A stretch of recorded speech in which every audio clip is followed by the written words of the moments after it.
It's an absolute pleasure to be chatting to you today. An 80s legend, Carol Decker from Tapout. And I want to talk a little bit about, I mean, you're coming to Belfast, which is so exciting because I know you had to cancel quite a lot of gigs in the last year, like 60 gigs you had planned. Yes, last 2020. God, I'll keep forgetting what year it is. Yeah, all cancelled, and hopefully quite a few of them have come back online for later this year. But I just had an email to say big festival in Scotland completely pulled because Nicola Sturgeon's got her own rules up there, and she won't allow more than 1,000 people in a festival with social distancing. So you can't. It just doesn't work, does it? It doesn't work for everybody. So that Well, was. I'm in Belfast these days, and it's great to see that you're coming to Belfast as well. You're going to be doing about your Plainfields in August, and we'll talk a bit more about the festival. But I mean, I think the last year has been a nightmare for everybody. But how did you sort of keep yourself busy through lockdown? Oh, I did the usual stuff. Like I think in the beginning we all thought it was just going to, be for a couple of months, didn't we? Really surreal. So I did started some DIY, and I was posting funny tweets about cleaning out my cutlery drawer, and people were saying, "Oh, save your sock drawer for the weekend, so you've got something to do," and all that. Yeah. And then gradually it stopped being funny, didn't it? And, and all a bit sort of okay, I've had a couple of months at home now, and I'm not used to being at home all the time. I'm used to being really, really busy. And so then I've got to be completely honest, I really sort of went up and down emotionally with it. Not just for myself and the loss of work and loss of income, which is a worry. And my husband's in hospitality, so we were absolutely doubly, whacked, both of our industries. But like my daughter graduated from uni by email, because they all got kicked off campus last March. So that was a damp squib. And it's been hard, I think, for youngsters to get jobs and stuff. So I was just concerned for the world, really. I wasn't particularly thinking of myself because I could rein my neck in and survive for a while if I had to. But it just, I think, and this most recent lockdown, I think, has gotten to everybody. Everybody's had enough now. It's not in our nature to live like this, is it? And especially not in our country. We're used to all our freedoms, and I couldn't believe people were telling me where I could go, how I could go out for. You can't sit on a bench. And so it did really get to me. So I don't know how productive I was all the time, but obviously I've been productive some of the time because we've got a new single, which I just read is at number 27 in the iTunes. Yay! I'm back in the top 30 for the first time in 100 years. Oh, that's amazing. Your song "China in Your Hand" was number one in my favorite year of music, actually, because I think it was the year I got, it was 87, wasn't it? Because that was the year I kind of got into music. I always, because I think, I think especially females, I say more so would, they kind of like to know what songs are about, and I really do. And is there like a Frankenstein reference to China in Your Hand? Is there a connection? There is. It's a story within a story. So I was watching a documentary on the telly about Mary Shelley, who wrote the book. And what I didn't realise was she was only 19 when she wrote it. And of course, she was married to Percy Bysshe Shelley, and they were friends with Lord Byron and all that kind of intellectual elite. And so she has this kind of pulp fiction smash hit. And it caused a lot of dissent in their group. There was lots of them were looking down on it. They were quite snobby about it. There were arguments, friendships ended. And then, of course, poor Dr. Frankenstein, when he creates his monster, he doesn't know what he's rained down upon himself. So it was the same with the book. So it was a bit that sort of be careful what you wish for thing. And then the China in Your Hand bit was the fragility of your dreams. And that came from a teacup in a tea set that I was given. And it was a China tea service. And when you finished your tea, the light shone through the bottom of your cup, and there was a lady's face in it, a Chinese lady's face.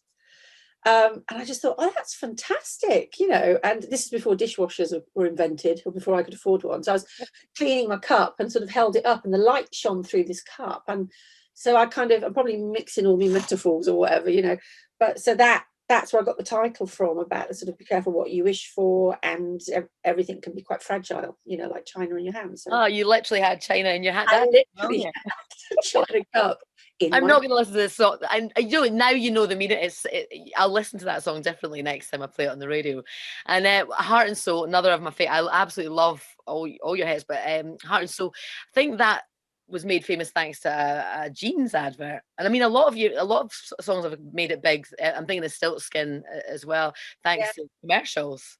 Yeah, it was Pepe jeans used in the cinema ad campaign. And they sort of gave us a little touch of cool, which was great, because they're a very cool jeans company. And because we've never been cool, you know, we're far too middle of the road and happy and cheerful and to ever be considered cool, you know. So that was great. And then also it was very successful in America. It was massive hit in the States, and they loved it. And it was different in that.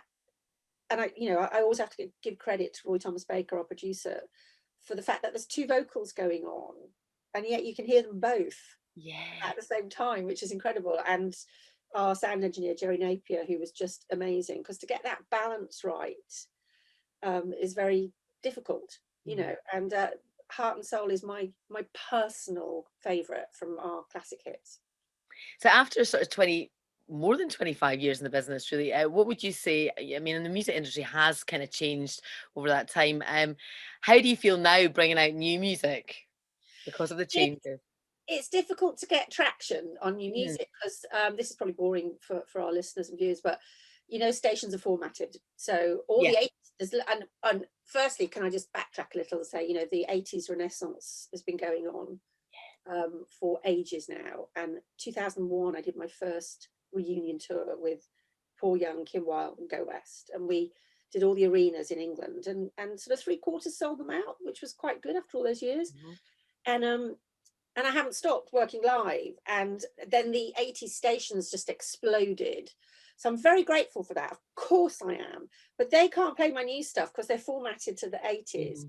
And then the mainstream radio stations over here just won't play any of my new stuff because they think I'm too old, you know, or we are, thank you, you're an 80s band, you know, and they're formatted to maybe a younger demographic. So it's really difficult.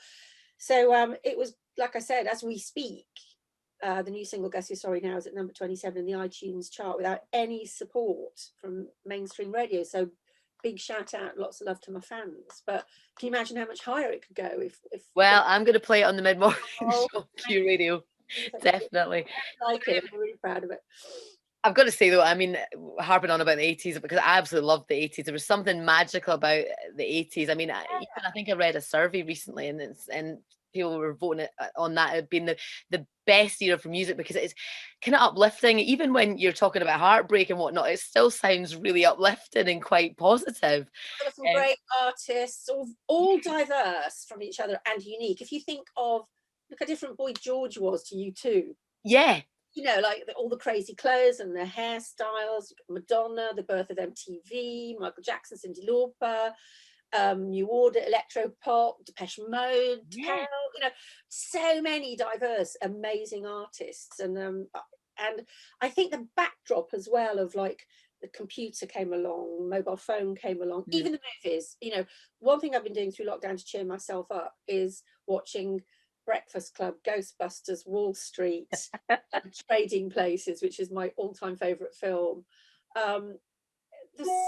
Everything was it's just so dynamic, wasn't it, on every level? Yeah, I really do. I miss the 80s. What would you say? I mean, it's hard to pinpoint one thing, but what would you say a few things that you do miss about the 80s? Optimism. I think it was very optimistic. Yeah. And I guess because I was young, I just felt everything was ahead of me. But I think most of us feel like that, you know, in our 20s, don't we? And creativity was incredible. And just the feeling that if you worked hard enough, you could do it. You know, keep on at it, and you can do it. And I don't think anyone feels that anymore. You can't say anything or do anything without offending somebody. Yeah. And I'm a really offensive person, so I'm kind of struggling. I just can't speak anymore. tell any bad jokes or anything. I was just kind of glad there was no Facebook in those. I just love all that, I'd be in jail. Well, we're glad you're not, and because you're releasing new music and whatnot. And you've got your autobiography, which has been out for quite some time. Was that quite therapeutic to write? I can imagine it would be.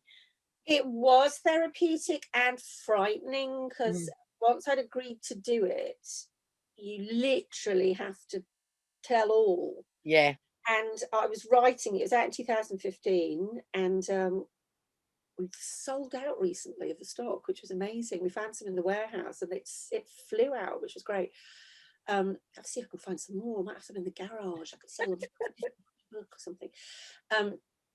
Yeah, and I was telling stories that were by then 15 years old, and some of the situations, like most bands, we all fell out, and so I was telling my side of how I felt about that, the end of my relationship with Ronnie, all of that. And a lot of those issues had been resolved. Some of us in the band had apologized to each other and are friends again. So I felt bad that the book came out resurrecting all that crap and bad feeling. Do you know what I mean? Yeah. And then obviously you've got to give a bit of personal information away so people can relate to you and know that they think if you're a bit famous. Well, I think people used to think if you were a bit famous, you had it all, but no, I'd had my share of hard times and emotional upheaval like everybody else, So I did feel a bit exposed, and I haven't actually read it since. Oh, right, okay. And my husband hasn't read it, and Ronnie hasn't read it. They don't want to read it, and I don't want to read it in case I think, oh, I shouldn't have. Do I really have to say that, But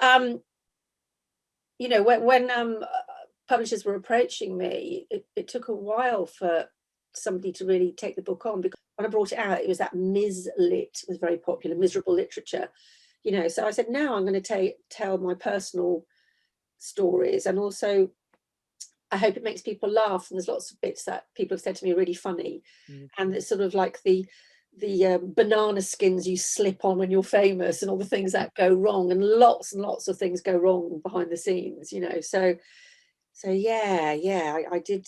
It was kind of cathartic, and then it worried me to death that I'd said too much, so. Well, speaking about writing, how does it feel to be sort of back writing and releasing new music? It must feel amazing. It's great. Well, Ronnie and I got 3 songs recorded before the first lockdown 2020. So we were in the middle of working on Be Wonderful came out last year with a great lockdown video filmed by my kids. So that's up on YouTube if you want to see it, folks. Be Wonderful by Tapao. And that got a really great reception. And then we thought we'd just put another one out. And my son made us a lyric video, which is, they're all the rage. So my 18-year-old son made the lyric video, and it went live today, which is great. And so we've been fortunate enough to get the vocals done. So Ron could do all the mixing from his studio. And it was just a question of, well, should we put it out? Normally you put out an album, don't you? But we sort of haven't had the opportunity to write a new album's worth of material. But we've got 3 or 4 songs. So we just thought we'd drip feed them out. And then we'll probably parcel them up with some more and put an album out next year or something, But it's been great. I love being in the studio. I love listening to a song grow from the kernel of the idea, and then you hear it. It's like our baby. I was going to say it's like a child. Yeah, that's it. And the new song, like you say, it's doing really well in the charts. Just I Guess Who's Sorry Now. And again, I really love to know the meaning behind it. So tell us a little bit about the song. It's not particularly autobiographical, this one. It's more about just generally, when you take somebody for granted and you think that they'll always be there, and then one day they turn around and say, nope, had enough, and then you realize you've made a terrible mistake and let somebody really special get away, and that's probably happened to a lot of us, or we've been the person that was let go, and then the other person thinks, I shouldn't have done that, but it's too late. You can't kind of mend it. It's too broken. So that's what the Guess Who's Sorry Now is, took you for I think we can all relate to that. I love a song that I can relate to, and it's a great song, which I am going to play on the mid-morning show on Q Radio. Very much looking forward to that. And then it'll be great to see you guys in August, 7th of August at Boucher playing field. 'Cause I'm looking forward to that. Before I let you go, actually, Carol, another thing, and you've probably been asked this to death, but are a load of Star Trek fans liking you guys just purely because of your name? I don't know about that anymore, but it certainly was in the early days. Yeah. I didn't realise the impact of Picking to Power as the band's name until we went to the States, where they're bonkers. And this is, 1987. This is a long time ago. So this is way before things like Comic-Con were really cool. Yeah. And big movie stars in all the sci-fi films go to Comic-Con, and don't they? Before it was like just the nerds went to the Star Trek convention. It wasn't as cool. You're right. Yeah. So I did get bombarded a bit by crazy Trekkie fans in the States. I even got interviewed by a guy in New York who just wore plastic pointy ears, but didn't refer to them. Just didn't refer to them. Like it was normal, Hey, look at me, Star Trek. Vulcan. He just sat down in front of me, taken out of his briefcase, put them on, conducted the interview, and then took them off and put them back in his briefcase and said, "Thank you very much for speaking with me." But didn't reference them once, and neither did I. It was quite strange. Yeah. So anyway, I don't care. Whatever brings you two to POW and our music, that's fine by me. Oh, well, listen, it's been an absolute pleasure talking to you. And I'm just, like I say, loving the haircut. I've always loved your hair color. Anyway, love red. Yeah.